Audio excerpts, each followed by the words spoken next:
Hello. Okay, if you're here, let me know.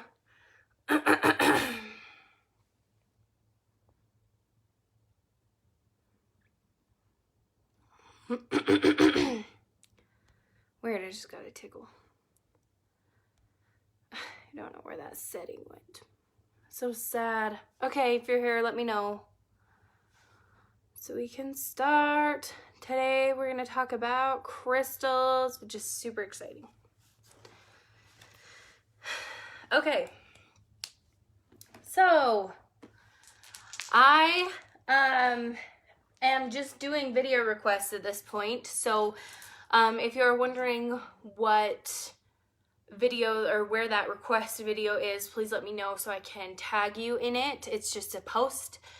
And I also do polls so that we can figure out what people are most interested in. Okay, if you're here, say hi.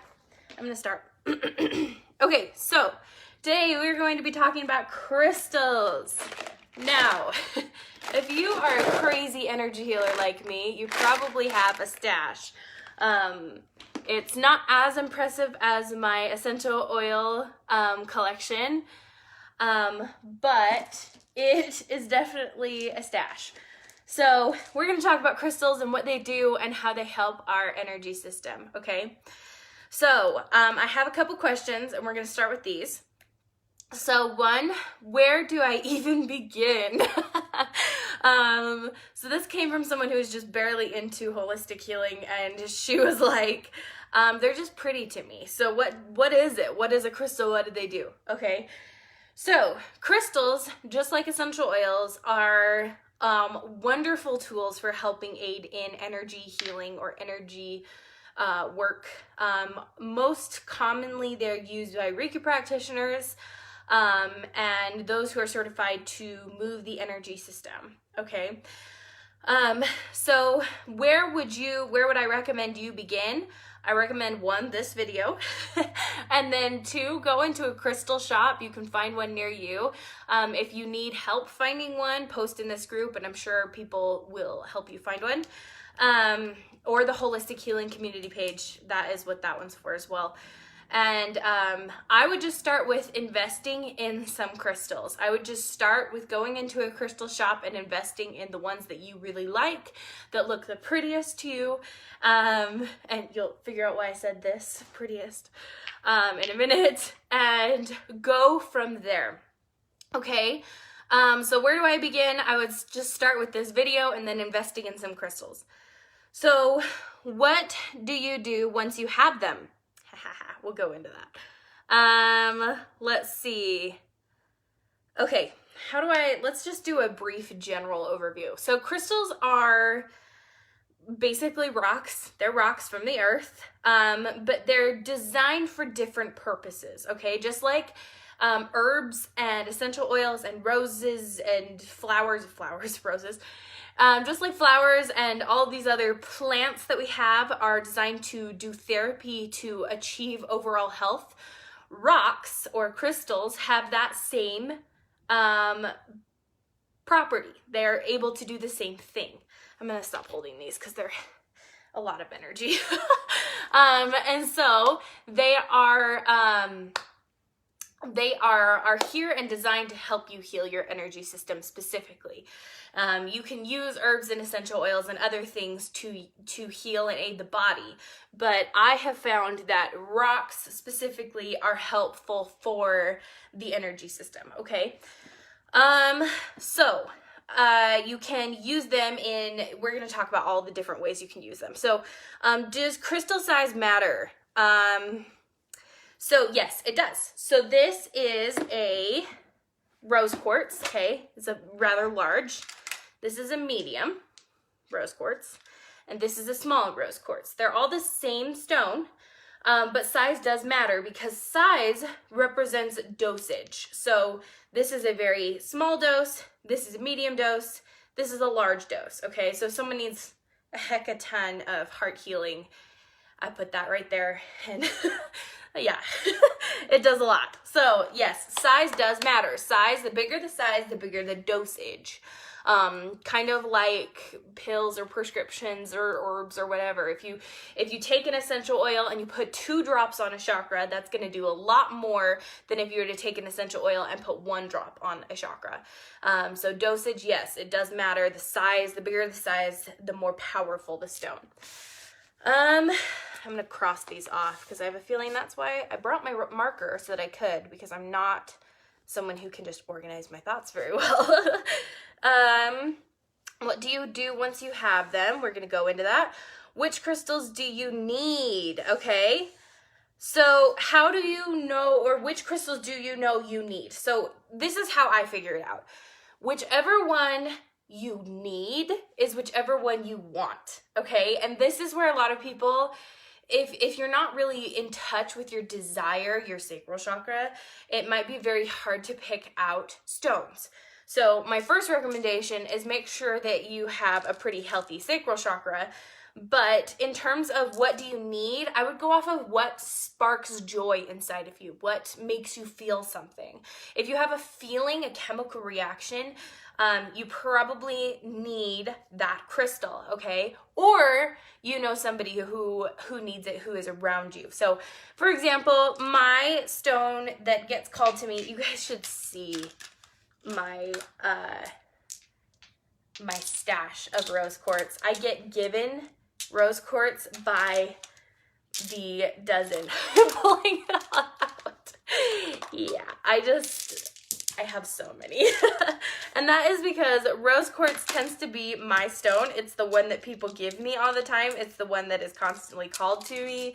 I use it in almost every healing session, every practice, and I don't know, for some reason for me, it sparks an emotional response. The first time I held it, I felt something, and it's continued to be that way. So you can always tell what your crystal is based off of how many times you have,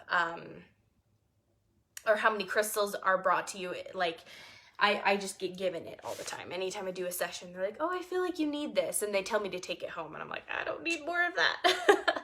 So yes, rose quartz. Let's see. Where do I find them? So the next one, you can go to a crystal shop. The easiest way to find crystals is just go to a crystal shop. There are so many now in Utah. And they continue to open up more. Also, there is a crystal fair or a rock fair in Spanish Fork, Utah specifically, and I know they do. It's like a big rock fair. It's not a small affair. They are selling like the gigantic crystals, like 6 feet tall. They're like huge. So for those avid crystal lovers. Okay, so where do you find them? You can find them in a crystal shop. You can find them at the crystal fairs. And if you need more information about your specific location, post on the Holistic Healing community page, because I'm sure if you say I'm looking for crystals at this place, can anybody tell me some resources? They'll send you links. If you don't want to go into stores, they'll send you links where you can buy them. There's a couple different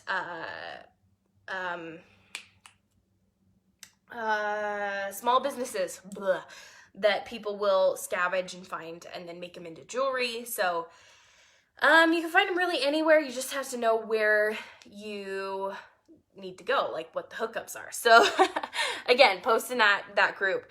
How often do I charge them? Okay, so fun fact about crystals. Unlike essential oils, they do need to be charged because they are an energetic thing. So once I have taken a crystal, I don't want that one. I just need, what's a good one for grounding? Let's do this. Okay, I'm going to take these 2. Once, you have used a crystal. So if I need this and I put it right here on my third eye and I lay down and I play some meditative music and I get a Reiki session and I let myself relax and I put these on my third eye, and I lay back and I'm having my session. It's been an hour. I take them off, and if you are sensitive to energy, you will notice a shift. You will notice that these crystals now feel heavy. They don't feel as energized as they were before. And what has happened is that they have done their job in healing, and they've soaked up all of the junk in my third eye, and now they need to be reset, recharged, okay? And so it's a good idea if you're going to use crystals. Make sure, and you're going to Reiki practitioners, just make sure that they recharge their crystals, make sure they know what they're doing, or else if you're an empath, you will soak on other people's problems. So if I use these on my third eye, and then I went and I used them on a client, and the client happened to be open during an energy session, she's an empath, and I put these on her sacral chakra, it's possible that the issues from my third eye might transfer into her sacral chakra. So if I'm having a hard time with judgment, or if I'm having issues here, then she might have a hard time judging and pleasure and stuff. So it is possible. It doesn't happen very often, especially if you know what you're doing. It doesn't happen very often, so nobody freak out. But I tend to be very cautious. If I personally am in a session with someone, I immediately, as soon as the session's over, I take them and I recharge them. So how often do I recharge them? I recharge them every time I do a session.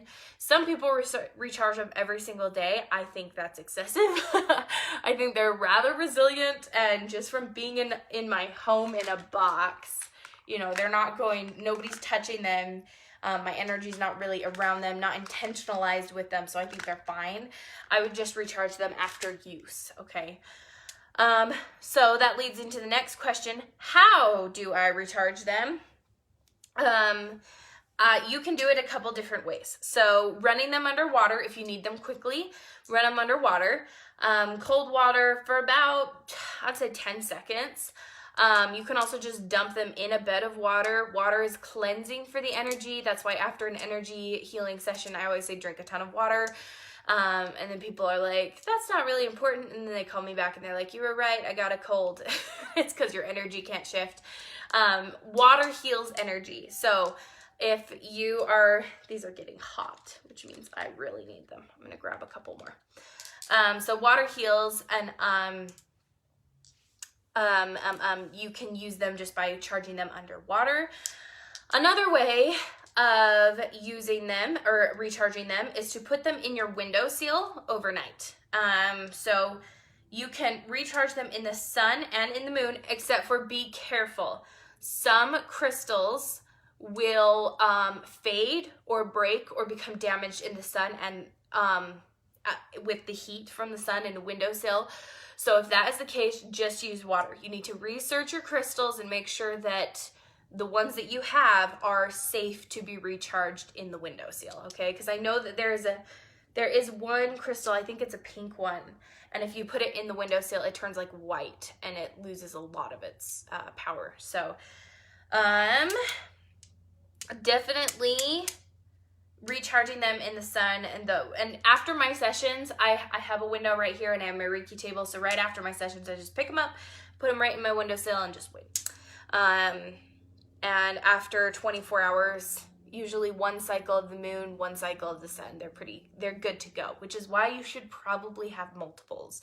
Notice how I have like a couple, I have a bin of each of them just because I want to always have access to them.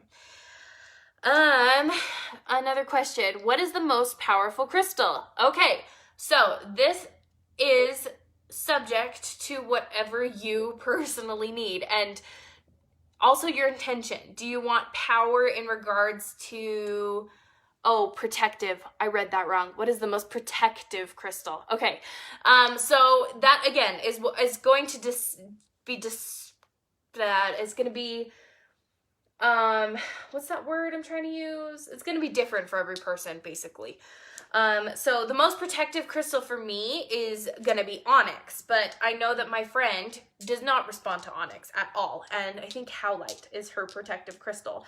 That's the thing about crystals. They're so unique and there's so many of them that it really depends on each of the person. However, if you are looking for a specific purpose for a protective crystal, and you want to know like the general sum up so you can go into a crystal shop and look for the protective crystals, I recommend the Crystal Bible. Okay, so I'm going to mark this off because I just said it. I'm going out of order, and my brain is not all here today. So, The Crystal Bible by Judy Hall. This is a great book if you are brand new into crystals and you are trying to understand them. I will say just the first edition is okay. Or not edition, the first book in the series. The second book, it's like the Crystal Bible 2 or the Crystal Bible Extended Edition or something. That's more for rare crystals and usually crystals you won't run into very often. And so I did not find that valuable. I actually did purchase it and then I returned it because it had stuff like rubies and pink diamonds and like really expensive crystals that are rather rare to find and hard to find and expensive. And that was like the second and third edition. So I was like, I just need the basics. Like I am not about to go spend $6 million on crystals for Reiki sessions. Then they will be stolen. No, just kidding. I have more faith in people than that. Anyway, but this is a good book if you're just trying to figure out what are the protective crystals. I think there's a glossary in the back. And you can just look up protection. It talks a lot more about crystals. It talks a lot more about the energy system. It talks a lot about the what they do. In fact, I'm going to... maybe later. Okay. Okay. Can they be combined or grouped to be used for different things? Yes. Okay. So let's see. I was holding these two right here. Okay. This is rose quartz and this is citrine. It's a very big citrine. I also have a smaller one. I think I'm going to pull that one out because that one's really exhausting me right now. This is citrine and this is rose quartz. When put together and put on a specific chakra, it can help and aid in a different thing. So rose quartz all by itself is for love, opening the heart chakra, give and take, harmony. It's mostly a heart chakra rock. It is the rock of love. So a lot of people who are attracted to this have a lot of either issues with love or and trauma with love that they need to heal, or they're really good at giving it and it's their gift. Usually they're one and the same, by the way. And so I just usually stick this right here. However, citrine is known as the sunshine rock, and it's for energy, and it's for power, and it's for motivation. It's your power chakra. But if I use them together, okay, you see what's happening? I'm getting a powerful heart chakra energy stone. I'm getting a very powerful love energy, which is probably why I put it down, because it's a little too much for me. And I picked up their onyx. An onyx is more grounding. It's more for stabilization, and I needed 4 of them. So then if I wanted to add a malachite on top of it and I grouped them together, now I have amplified it, because malachite is known as the magnet stone, and it will pull and attract more of whatever you are currently having, of whatever you're currently experiencing, I should say. So if you're experiencing a lot of negative emotions and you use malachite, that's very dangerous because it will only amplify those negative emotions. However, if you're using an amplifying stone with onyx, it is going to help in amplifying the onyx energy and helping me ground even more so. Okay, so yes, they can be combined and grouped to use for different purposes, which leads to, can you use them for different, where is it? Basic crystal.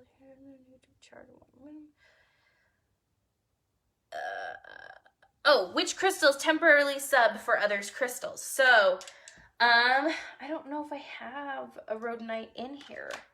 But yes, it is possible. Can you sub crystals for other crystals? Yes, you can. I would use this book to figure out which ones are which and which ones you need. However, I do know that rhodonite is a good sub for rose quartz if you're working on the heart chakra crystal. Each of the crystals, fun fact, each of the crystals have a chakra attached to it, okay? And usually you can tell by color, all right? So obviously yellow is going to go with the solar plexus. Malachite is going to go with the heart chakra. Black, brown, and red are all going to be grounding stones. They're all going to be for the root chakra. I have a sunstone over here, and this one is for your sacral chakra because it is orange. You can see it. I was showing the comparison. Yeah, there you go. Orange versus yellow. So you can usually tell what stones act for different chakras based off of the color of the stone. Now, a really good way to tell is just Google. You can Google or just get this book. And that way you can tell what is a good substitute. So if I'm working with fire agate, and I also have a sunstone. Also, oh, one more thing. The intensity of the color, these are both for the sacral chakra. The intensity of the color also represents the intensity of the power. So this is a sunstone. If anybody can feel energy, let me know if you feel these. This is a sunstone, and how does this feel for you? If you're an energy feeler, then put your comments below. Like, does it feel soft? Does it feel warm? Does it feel inviting? And compare it, get really familiar. I'll just hold this. And compare it with this one. Okay. If you are an empath or if you are energetically sensitive, this is going to feel a lot different than this one. And it is because this one is called fire agate. It is powerful motivator. This one is specific. They're both for the same chakra, but this one's much softer. It's got a softer color, and this one is much more intense. Obviously, even with the name fire agate, it's much more intense, and it's for different purposes. So both of them are orange. Both of them are for the sacral chakra, but both of them are intended for different purposes. This one has more of a yang energy. Oops. And this one has more of a yin energy. Okay. Every single stone I pick up, I have to recharge. It's fine. Okay, so most basic crystals that are used. I would get 7 basic crystals for 7 chakras. Everybody's got a different 7 chakras. So like this one's going to be my heart chakra. Onyx is definitely my root chakra, but I know that my friend's this is her root chakra stone. This is called Aragonite. I'm holding them up and telling you the name so that if you feel pulled to go get one, you can go get one. Let's see. Yes. So what are the most basic chakras used for? I will post my most basic chakras or a really good chart of the most basic chakras down in the comments. It's a chart and it talks about each of the chakras and it has different options, okay? So you can definitely use that. I will link it down below. It's a really awesome chart. I use it. Okay. Most basic chakras are always used for the most basic, or chakras, crystals. My gosh, you can tell I'm tired. Okay, which crystals need to be charged with water, moon, or sun? They're specific? So obviously we talked about whether or not the crystals are, I'm getting a lot of questions. This is exciting. Yay. Hi guys. Okay. So, obviously we talked about how sun can damage some crystals. Moon is sometimes better for other crystals. You can also tell based off of the yin or the yang energy of a crystal and then use intuition. This one it's a citrine. It's for the solar plexus. It's a sunstone. So therefore it's probably going to be better energized or better healed in the sun. Whereas this one, let's see if I can find it. Ooh, this one's pretty. This one's called opalite. See how pretty it is? I love this one. This one's a moonstone, okay? I wouldn't put this in the sun. It's got a different energy than this guy, okay? So go off of whether or not they have a yin or a yang energy. And I know this might sound crazy for people who are like, I'm branding them into energy work. What do you mean yin yang energy? We'll go into yin yang later. But yes, go off of the color of them, which chakra they are, and then water, if all else fails, water, water, water. It's just like in all health. Okay. I can feel the difference between the two. The fire agate called to me. Yeah, see, and I like the sunstone because I have a lot of fire energy. So I'm like, ooh, calm me down, please. And then which crystals are for pregnancy? Okay, I love this one. Let's see if I can find it. Aqua fluorite, maybe? No. Fuchsite. I love fuchsite. And I think it's, I want to say this doesn't feel like it's the right one. It probably is though. I will look and make sure this is the right one, but I think it's fuchsite. It specifically helps for mothering energy, labor and delivery. I use this for labor and delivery. I just put it in my bra when I was laboring. It's really a calming. It heals the hormones. Also, if you're like PMSing and you like have really intense cramps and stuff like that, this one's really good for it too. I will make 100% sure, don't write that down yet. I will make 100% sure, and I will put it in the comments whether or not this is the right one. I believe it is fuchsite, but I could be wrong. I hope I'm not. Okay, and then, let's see, any more? No, okay, we're good here. Which crystals do we need to be charged with? And when can I go? When I go to the crystal store, should I let the crystal pick me? This is a good question. So some people believe that if you go to a crystal store, you have to let the crystal pick you, and you can't pick the crystal. I believe they're one and the same. I believe that if you're feeling pulled and called to a crystal, pick it up and buy it. But if you just like the look of one and you feel like it's pretty and you're attracted to it, just like you'd be attracted to a man, then just buy it. That's in my opinion, they're one and the same. Desire is desire, feeling is feeling. When you go to a crystal store, should you let the crystal pick you? Yes, but if you want to pick a crystal, do it. I say go for it. And cross that guy off. Okay, last but not least, crystal gridding. I'm not going to go deep into this because it can get way scientific, but there is something called crystal gridding, and it is what I do, and you can learn about it in Reiki. Specifically, UC Holy Fire Reiki, Bailey Andre does trainings for this, but it is called crystal gridding, and it's when you put, I'm going to do one really quick. Let's see. Basically, the overall concept of it, I'm putting a grid together, is that you do a grid under a Reiki table for a client or for a purpose. It can be with an intention. It cannot be with an intention. And I'm going to pull this back. Ooh, here we go.